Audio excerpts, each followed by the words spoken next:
नमस्कार दोस्तों, मैं आपका मोहित आज़ाद CAS न्यूज़ में आपका स्वागत है। और दूसरे पार्ट में हम दिखाएंगे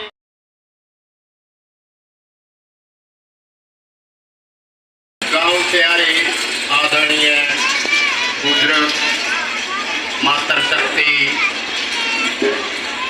स्कूल स्टाफ, आदरणीय निर्देशक महोदय, संचालक महोदय, अध्यापकगण, प्यारे बच्चों, आज का जो ये कार्यक्रम है वो तो आपको भली भांति पता चल गया होगा कि शहीद भगत सिंह के जन्म दिवस के उपलक्ष्य में ये कार्यक्रम रखा गया है। और दूसरा, शहीद भगत सिंह को और आगे बोलना मतलब बहुत से बुद्धिजीवी लोगों ने शहीद भगत सिंह पर पूरा व्याख्यान दिया है और हमारे जैसे अदनी लोगों का शहीद भगत सिंह पर बोलना अब ऐसा लगता है कि सूर्य को एक दीपक दिखाने जैसा मामला होगा। लेकिन फिर भी हमारे मन में जो विचार है ना, थोड़े से कम शब्दों में कम ही समय में रखेंगे। आज यहाँ हिंदुस्तान में ना संघर्ष चलता रहता विचारधाराओं के बीच, और शहीद भगत सिंह को लेकर भी लोगों के अलग अलग मत है। भाई सुमित ने बता भी दिया था कि शहीद भगत सिंह है ना, वो बम पिस्तौल की संस्कृति नहीं है, बम पिस्तौल का कल्चर नहीं है। वो आदमी जिसने असेंबली में बम फेंका और ऐसी जगह पर फेंका कि किसी का कोई खरोच तक नहीं आई, और उस आदमी को दिखाते कि पिस्तौल के साथ बड़ा हिंसक प्रवृत्ति का आदमी की भगत सिंह तो आदमी को देखते ही चबा जाता था, गोली मार देता था।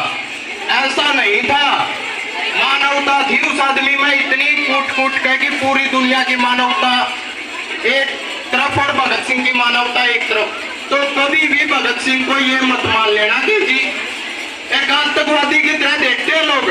कई राजनेता ने उन्हें बोले आगे जी ये तो आतंकवादी था, क्योंकि वो उनको समझ नहीं रहे ढंग से। शहीद भगत सिंह महात्मा गांधी के आंदोलन में शामिल हुए हैं। क्यों शामिल हुए हैं? यही कारण था जी, वो हिंसा को नहीं मानते थे, वो हिंसा को नहीं मानते थे, वो शांति के दूत थे।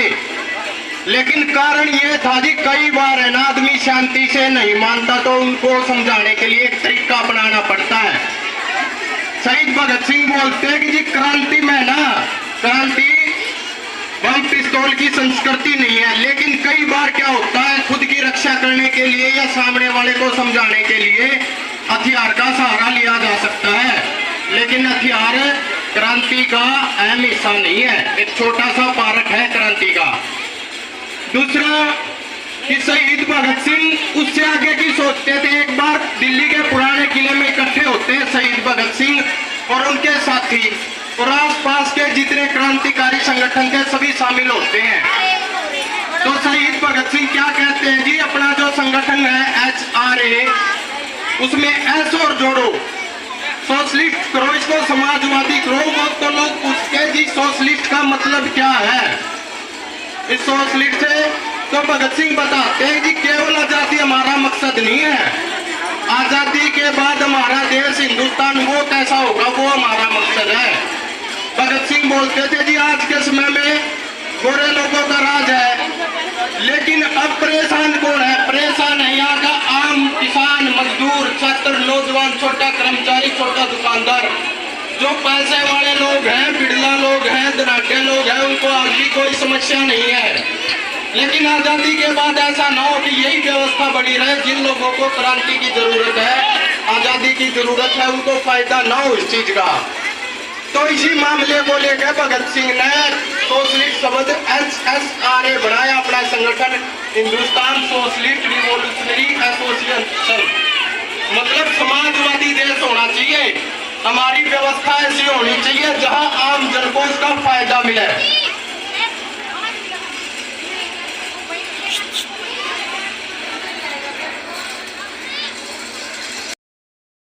केवल जो धनाढ्य लोग हैं, संपन्न लोग हैं, उनकी आजादी से नहीं है। भगत सिंह बोलते हैं कि गोरे लोगों के बजाय जो सत्ता है वो बुरे लोगों के हाथ में आ जाएगी, लेकिन गरीब आदमी है, जो किसान है, मजदूर है, छात्र है, नौजवान है, छोटा कर्मचारी, उनकी हालत में कोई सुधार नहीं होने वाला। इसीलिए भगत सिंह को, जो सियाने समझदार आदमी है, भगत सिंह को मानते हैं आज तक कि भगत सिंह वो विचार था जो देश की आजादी के बाद देश को कैसे चलाना है, वो विचार और वो व्यवस्था भगत सिंह ही दे सकते हैं।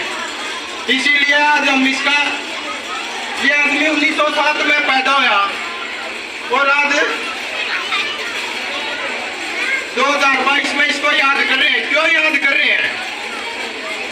115 साल बाद भी क्यों याद कर रहे हैं? हमारे दादा परदादा को कोई याद नहीं करता, उनके साथ तीसरी चौथी पीढ़ी का हमको नाम ना मालूम हो, और ये आदमी हमसे कितने वर्ष पहले पैदा हुआ, फिर भी हम आज इतने जोरों शोरों से इनका जन्म दिवस मना रहे हैं। तो इनका ऋण रहा हमारे ऊपर, इसी कारण हम इसका जन्म दिवस मना रहे हैं। और इस ऋण को उतारने का एक ही तरीका कि इन लोगों को पढ़ा जाए, इन लोगों को समझा जाए और इनका जो विचार था ना उसको आगे बढ़ाया जाए। अभी भगत सिंह का जो सपना है ना वो अधूरा है। भगत सिंह जो चाहते थे, जो भगत सिंह सोचते थे, वो बातें पूरी नहीं हुई हैं। अगर हम उनके विचारों को आगे नहीं बढ़ा सकते, इनका जो सपना था, इनका जो मिशन था, उनको पूरा नहीं कर सकते, तो हम कृतज्ञता प्रकट नहीं कर रहे इनके प्रति। हम गद्दार प्रवृत्ति के लोग हैं अगर हम भगत सिंह को नहीं मान रहे। इस आदमी ने क्या जरूरत थी कि 23 साल की उम्र में ऐसी जो ताकत, पूरी दुनिया में जो लोग बोलते थे कि हमारे राज में सूरज नहीं छिपता, ये वास्तविकता कि 72 देशों में इनका साम्राज्य चलता था। कहीं कोई ना कोई दुनिया के कोने में ऐसा देश होता था जहाँ सूरज निकला होता था। हमारे यहाँ रात है तो हो सकता है कि कनाडा में, अमेरिका में, ऑस्ट्रेलिया में उस समय सूरज निकल रहा हो। ये वास्तविकता है। इतने बड़े साम्राज्य से, इतनी बड़ी ताकत से टक्कर लेना कोई छोटी बात नहीं है। लेकिन हमारे देश के लोगों के खून में गद्दारी है और वो गद्दारी झलकती है लोगों के व्यवहार से। अगर हम भगत सिंह के सपने को आगे नहीं बढ़ा सकते तो हम गद्दार हैं। और बच्चों का कोई दोष नहीं, क्योंकि ये सीख रहे हैं, इनकी सीखने की उम्र है। जो आदमी अपने आप को समझदार कहते हैं, नहीं जी हम समझदारी का ठेका उठाते हैं, अगर वो भी भगत सिंह के मिशन को आगे नहीं बढ़ाते तो असली गद्दार तो वो है जो जानते हुए आंखें मूंदे बैठे हैं। अगर जानकर भी हम दोष करते हैं, पाप करते हैं, तो असली पाप के भागी हम हैं। वो अनजान लोग जो नहीं जानते, अगर वो ऐसा काम करते हैं तो वो पाप के भागी नहीं है, परमात्मा भी उनको माफ कर देता है। असली पाप लगता है उस आदमी को जो जानबूझ के पाप करता है। बातें बहुत लंबी हो जाएंगी और भगत सिंह पर तो मैं शायद कम से कम एक हफ्ता तो बोल सकता हूँ, लेकिन वो माहौल नहीं है, अभी बच्चे भी हैं और सारी व्यवस्थाएं, समय कम है। तो दो नारों के साथ मैं अपना जो ये भाषण है इसको यही समाप्त करूंगा। इनकलाब जिंदाबाद, इनकलाब जिंदाबाद, इनकलाब जिंदाबाद। भगत सिंह, भगत सिंह। धन्यवाद आप सभी का।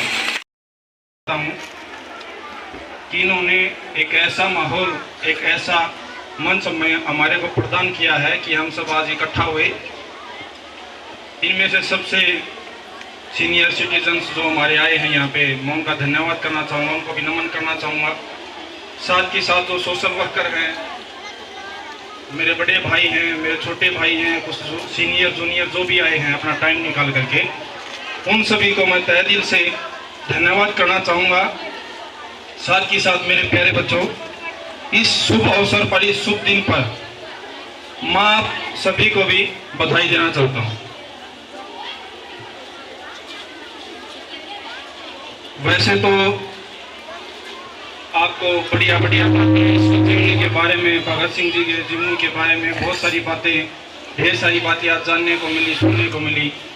बहुत अच्छी अच्छी बातें इन्होंने बताई हैं, लेकिन लास्ट में रिजल्ट इन बातों का सारी का यही निकल के आता है कि हम केवल भगत सिंह को एक यूज़ की बातें ना लें, छोटी छोटी ओकेजन पर ही याद ना करें, बल्कि इसको अपने जीवन में उतारें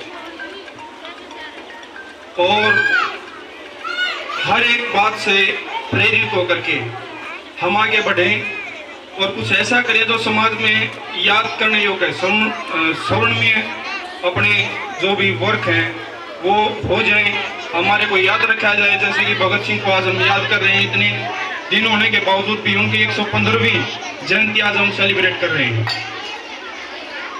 तो और भी एक मैं छोटी सी कहानी आपको सुनाना चाहूँगा, बिल्कुल ऐसे ही जैसे कि शहीद भगत सिंह से रिलेटेड हमारे को कुछ जानकारियाँ मिली हैं। ऐसे ही हमारा देश जैसे गुलाम था, रूस देश भी किसी दूसरे साम्राज्य के हाथों में था, तो वहाँ पर भी ऐसे ही क्रांतियाँ हुई थी और बड़े बड़े महान जो क्रांतिकारी हैं, आत्म बलिदानी हैं, वहाँ पर भी पैदा हुए हैं। तो वहाँ पर एक लेडी है जिसका नाम श्रीमती कैथराइन है, वो उसके जीवन का एक छोटा सा हिस्सा मैं आपको बताना चाहूँगा। वो लेडी एक समर्थ, एक खुशहाल परिवार, बिल्कुल उसके आगे सारा राजमहल, सारा ठाट बाट उसके पास, उसके मम्मी पापा के पास सब कुछ है उसके पास, लेकिन अपने देश के लिए उसने कितनी हद तक अपने आप को बलिदान किया मैं आपको बताऊंगा। वो लेडी बिल्कुल एक रानी की तरह, एक राजकुमारी की तरह अपने घर में जीवन व्यतीत कर रही थी, लेकिन जब उसने ये देखा कि मेरे देश को हमारे जैसे युवकों की जरूरत है, तो उसने अपने चेहरे को तेजाब के छींटों से धो लिया। अब आप महसूस कर सकते हो कि उनकी रूह में, उनकी रगों में कितनी हद तक आत्म बलिदानी रही होगी। क्या आप 15 वर्ष के हो चुके हैं और भी आपके बड़े भाई हैं, या हम हमारे लेवल तक भी हम भी जानते हैं, लेकिन उनकी रग मात्र भी, उनकी एक छोटा सा अंश भी हम अपने भीतर नहीं देख पाते। अगर वहाँ उनकी बात की जाए, उनके साथ तुलना की जाए, तो सोचने समझने की बात यही है बेटा कि हमारा जीवन ज़्यादा लंबा नहीं होता और लंबा करना भी नहीं चाहिए। हमारे को जो काम, जो उद्देश्य के लिए हम यहाँ पे पैदा हुए हैं, आए हैं, उसको पूरा करना है।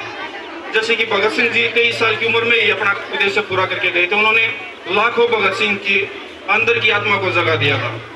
तो सेम थिंग अपने ऊपर भी लागू होती है कि श्रीमती कैथराइन ने इतना यहाँ तक अपने इतने सुंदर अंगों को, अपने मुंह को भी उसने तेजाब से धो लिया था, यानी कि इस बात को लेकर के कहीं ना मेरा सुंदर शरीर मेरे काम में बाधा ना पड़ जाए।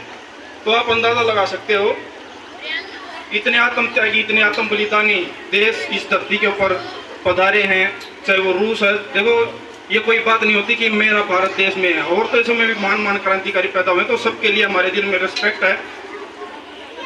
साथ ही साथ एक दो सजेशन जो मेरे भाई ने दिए हैं, मेरे साथियों ने दिए हैं, चमन भाई ने दिए, भाई सत्यवान जी ने दिए, कि भाई एक ऐसा एक सामाजिक पाठ्यक्रम हम अपने स्कूल में लगाएं जो एक एकेडमिक के साथ साथ एक इंटेलिजेंट और एक क्रिएटिव माइंड के साथ साथ हमारे अंदर एक मौलिक भावना भी जगे अपने पेरेंट्स के प्रति, अपने बड़े भाई के प्रति, अपने बड़ी बहनों के प्रति, अपने टीचर्स के प्रति।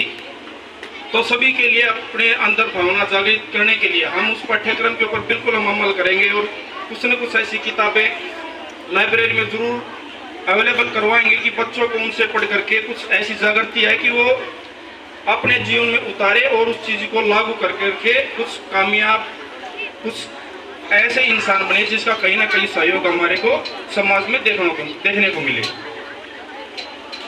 और उसके बाद मैं ज़्यादा लंबा समय न लेते हुए before I submit my final words two words, that is thank you. I again highly grateful and obliged to all my senior citizens and my elders. Thank you making such a glorious environment, participating with us and giving such a glorious time, that is precious time you have, and making with us is such an enjoyable moment, such a great environment. Thank you very much.